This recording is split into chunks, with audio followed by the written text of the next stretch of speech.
welcome to Space Exploration Day 26 recap. My name is Nilos, if that was a surprise to you. And so we're going to do a recap of the stream. Just let me first mention that if you want to watch the whole VOD of the previous stream from yesterday, or whenever day it is, depending on when you watch it, then you can find that in the description below. That's a link to my secondary channel where I store all my VODs from Twitch. So with that out of the way, let's dive in. We are going to do as we have sort of been accustomed to, take a look at what happens here on Novice and take a look at what happens in orbit. So on Novice, there were a lot of things that had to be done first. I think we're going to do most of it just from a review perspective from the map. So the big thing first was this giant copper. At the end of the last episode, last stream, we were completely running out of copper, and that has stalled everything that used copper, such as green circuits, red circuits, and so downstream like blue circuits. That was actually not the problem at that point. And then low density structures and space scaffolding. So everything was just stopped because lack of copper, and the copper demands in the late game are increasing. So what I did was I tapped this one. I built it as simple as possible, bringing it in and going up here. Now this one is actually, it could be better. Everything could be better, but this one could certainly be better. The way it could be better is this one is not enough. I have 14 on either side, so that's 28, and it should be 32 if I recall correctly, in order to get the whole path up. Or get the output belt completely saturated. You can see they're not saturated and the inputs are saturated, so that should be done. So we get 6 saturated belts out. That would be very convenient. And you can see here I just put them into 3 locations. It's also at this point I'm now done with the upgrade or bringing in fuel, because this is just easier. It is, however, using quite a bit of power. That's just something we have to keep in mind. 400, that's called half a megawatt each, and well, that's going to be 70 megawatts right there. Still worth it. So that takes a bit of time for it to just get up and sort out everything. We've got 39, 39, and this one's also then approaching 39. So these are activating in tandem. So that's, once that was done, we could actually start looking at the other things. Since the red one had run out, I had issues that we were just not working very well here. And this might be one of those cases when I actually want to grab my car if I can find it. Nope. How did I lose my car and get up here? That makes no sense. Oh, right, it makes all the sense in the world, because I went a trip to Novice, or to Novice orbit. So we're going to stand here and wait for it to come out, because we are going to take just a peek at some of the other things here. Now over here, this is our beacons. You can see this is struggling, but that's how it always is when dealing with modules. I said beacons, but it is modules. Modules are always going to consume everything that is possible to demand. And I have done some massive mistake. Wow, that's bad. Ooh. Oh, it feels so bad. Come on, get up here. Did you guys see that?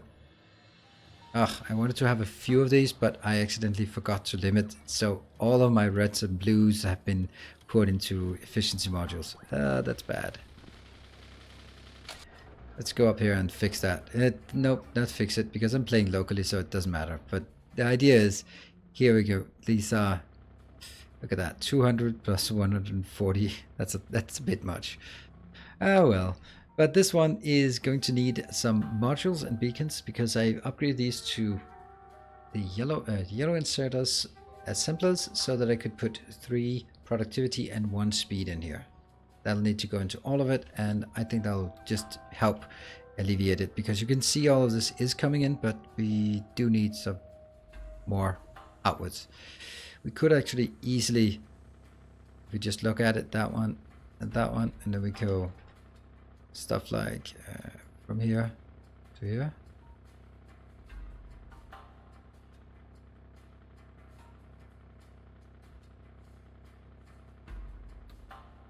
Lamp is in the way. Almost. It can almost be there, right? So if we could just move it just a bit down, it could happen. And then we could get another 30% or another 50% on top of it. Granted, we can use this. So we upgraded this. That was sorely needed for sure. And then we had another issue. Let's actually start riding the bike here, or trike, or Tesla, or whatever self-driving thing we have. Go! Alright, overall the base, I've also done some exploration here, or just landfilling this area. We strained robots quite a bit when we did that, and we also put ourselves in a bit of a predicament in terms of lack of concrete. You can see here the concrete haven't even been expanded all the way out, so where it should be, these would have to be scaled out. Also likewise up here, where we need to get this coal, we need a lot of concrete everywhere, and we have to consider where we use it. All right, how are we doing? You're just running around weird places. So this is the defense, and I had to disable this defense because if we look at the power, these 36 takes 400 megawatts, so adding the other 4 at the other side would be 400 more.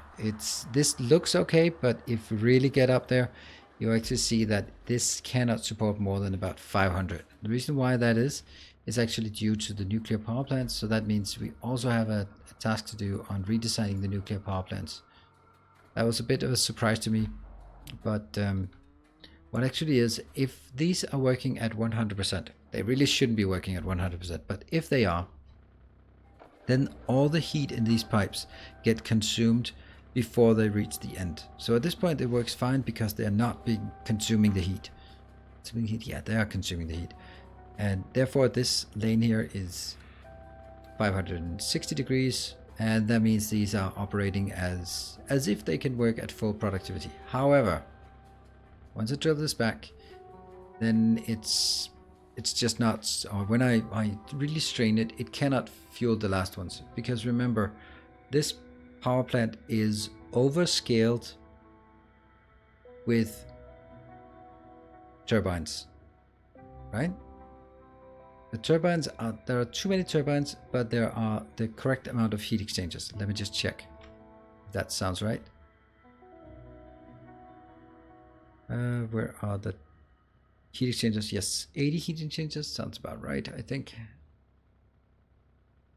And then 160, because I just take it 2 to 1. So that means there will be turbines that don't work, but the turbines will add their capacity, the 5.8 megawatts of capacity, to the overlay, which means this number will be falsely inflated, this empty bar here.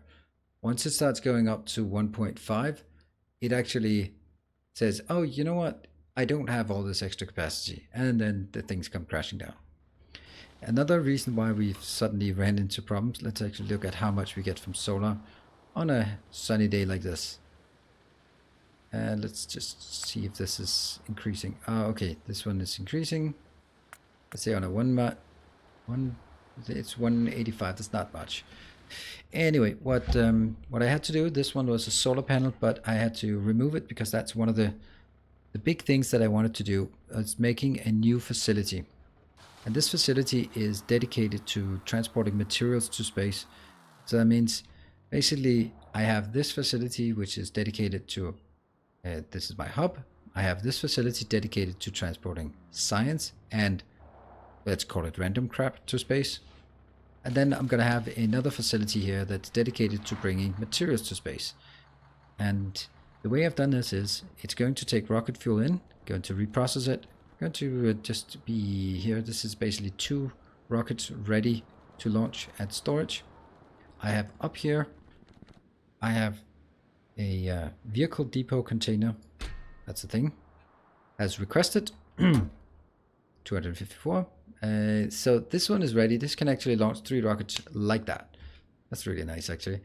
And also from here we can get it in from launchpad. This launchpad is called Novice Landing Pad. It should be called something else. Novice Materials Landing Pad. Now I change it, but it doesn't matter because I'm playing on a local version.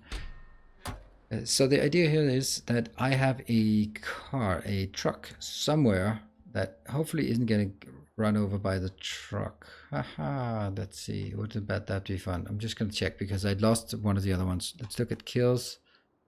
And then the last 1 hour. Right, 10 hours. Okay, we've lost 4 of these. Crazy. But we've not lost any need-out trucks. So somewhere between here, on this lane, over here, down, and in. Yes, look at that perfect timing. Look at that perfect timing. There. This one is bringing the cargo rocket segments, and it brings the capsules into this location, and they will be brought out by robots in this little dedicated roboport facility. Look, it's dedicated into launch facilities like this. This one is programmed a bit comprehensive, but there is one thing that's missing. It's been reminding of, and I did actually consider it. So what this one does is I set a limit, 30,000. This is how much I want to launch per rocket of each component. So that means I will fill up 30,000, and I'll do that by saying these are limited when steel is less than A is my threshold. Then it goes in. These ones will be hard set to less than 100, less than.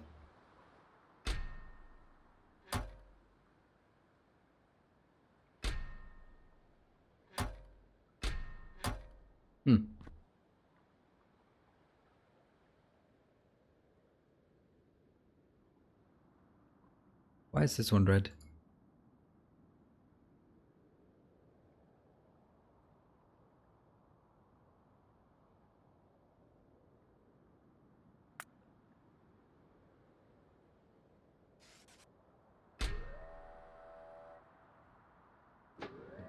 Oops.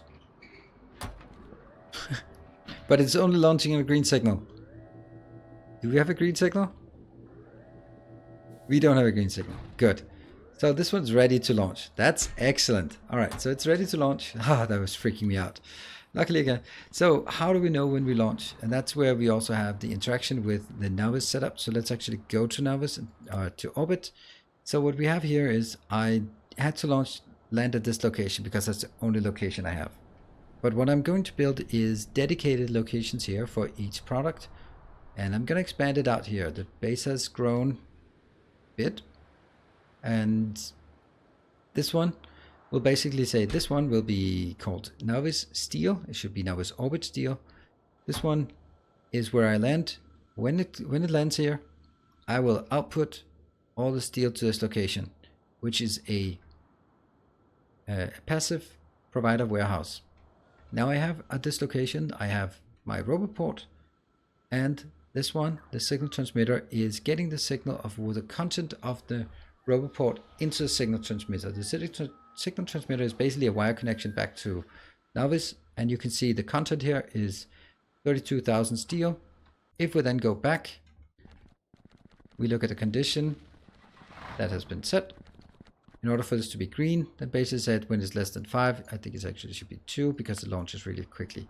Basically saying two things. When it's full of fuel and rocket parts and all that stuff, when the rocket's built, it is fueled, and the condition I'm missing is, and it is filled with a amount of steel, then, and orbit says please send it, then it will trigger a rocket launch. So what I need to build is similar things for iron and steel, iron and copper and green circuits and red circuits and blue circuits, and stone bricks and a lot of other things, right? So that they'll be gathered on Navis surface and then be ready and idle, similarly to how it works with the logistics train network, where it just fills up the providers, and only when it's requested from orbit will it transmit. And that's going to be some of the big things that we're going to set up for the future, because once we have that set up for all the products, then we actually can move pretty much to Navis and just work from there with being with just being focused on building the space base, which is really what we want to do. So that's basically the summary of what we did this episode, and I think we made a lot of progress, but of course there's still a lot of progress to be done on Navis. It's not a we are moving to space exclusively. It's about mixing and matching, going back and forth. Also, we definitely need to get more products coming in because we are using all the steel for this. That's it. Thank you very much for joining. Hope you like it. As always, remember to the VODs are on my secondary channel. Check the description. If you like it, hit the like button, and I'll see you on the next Twitch stream or on the next recap. Thank you for joining, and stay effective.